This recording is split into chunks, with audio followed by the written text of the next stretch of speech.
গ্যাসের চুলা চালাইছো এখন এই কড়াইটা গরম হওয়ার অপেক্ষা নাকি? হ্যাঁ। আচ্ছা, আজকে কি বানাইবা এগুলো দিয়ে? আজকে কচুর ভর্তা বানাই। কচুর মুড়া যে আছে এটির ভর্তা। আচ্ছা, কচুর মুখি নাকি মুড়া? কচুর মুড়াটা হে মুখিটা হে এইটা। কচুর মুখি দিয়ে ভর্তা বানাইবো। এখন ধনিয়ার নিচে এগুলো ভাজতেছে, আস্তে ধনিয়া ভাজতেছে। কড়াই গরম হয়েছে কিনা কি জানি? হালকা আছে মনে হয় এগুলো। হালকা আছে, বাজন লাগবো না তো খুলে যাবো গা। ওই যে ফালাই ফালাই হরতাছে আমার শেষ। বাজার শেষ, এখন বন্ধ করে দিতেছি। বন্ধ করে আবার লাড়াচাড়া করতে বানাইলে ঘুরে দেবো গা। এখানে আমি ডালি লাগে এই যে বাটির মতো ডালো।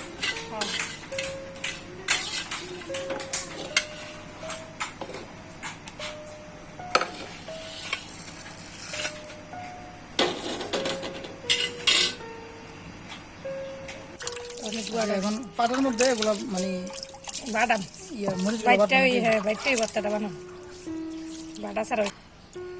এখন শুকনা মরিচ ধুইছি, মানে কি বাড়তেছি।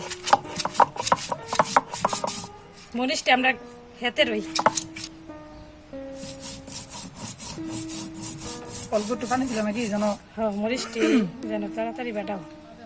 মরিচ দিয়ে ধুইছি, যেগুলো বাচ্চা এগুলো ধুইছো নাকি? আচ্ছা, ধুই এখন কাটাতে রাখতেছি। ওয়াজ বাদাম ভর্তাছি ওয়াজটি।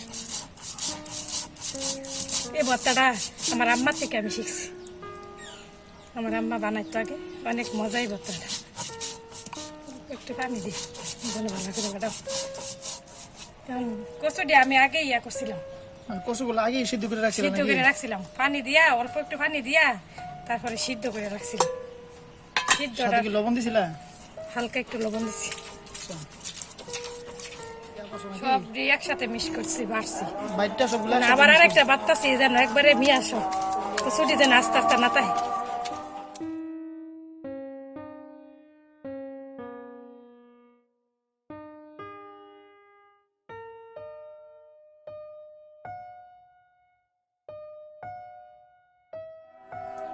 সবগুলো একসাথে মিক্স করে দিছো নাকি?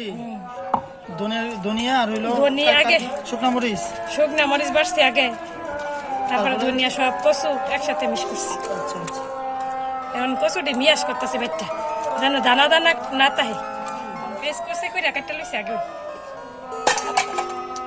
এই যে আমি একটু একটু চেষ্টাছি আমি।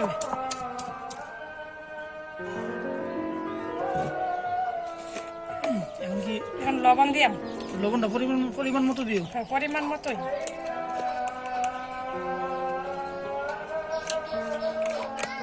বাবা বলো।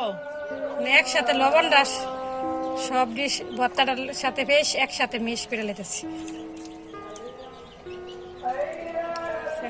আরেকটু লবণ লাগবে।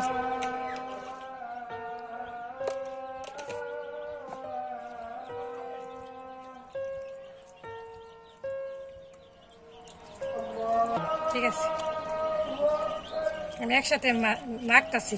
লবণটা যেন মিক্স হয়। ঠিক আছে, লবণ আর লাগবে না। স্বাদ হয়েছে না? সেই স্বাদ। আচ্ছা, এখন হয়ে গেছে নাকি? এখন হয়ে গেছে, এখন আমি বাড়িতে রাখাম।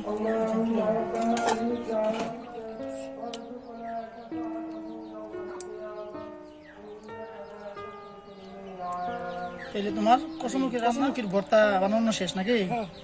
আচ্ছা, ঠিক আছে। এখন গরম গরম ভাতের সাথে পরিবেশন করলেই চলবে। সো এই ছিল আমাদের আজকের কচু ভর্তার ভিডিও। আশা করি আপনাদের ভিডিওটি ভালো লেগেছে। যদি ভালো লেগেই থাকে ফ্রেন্ডদের সাথে শেয়ার করতে তুমি ভুলবেন না। আজকের ভিডিও এখানেই শেষ, গল্প কিন্তু বাকি। আপনাদের ভালোবাসায় আমার অনুপ্রেরণা। দেখা হবে পরবর্তী যে কোনো ভিডিওতে। তো সবাই ভালো থাকবেন। টাটা, আল্লাহ হাফেজ।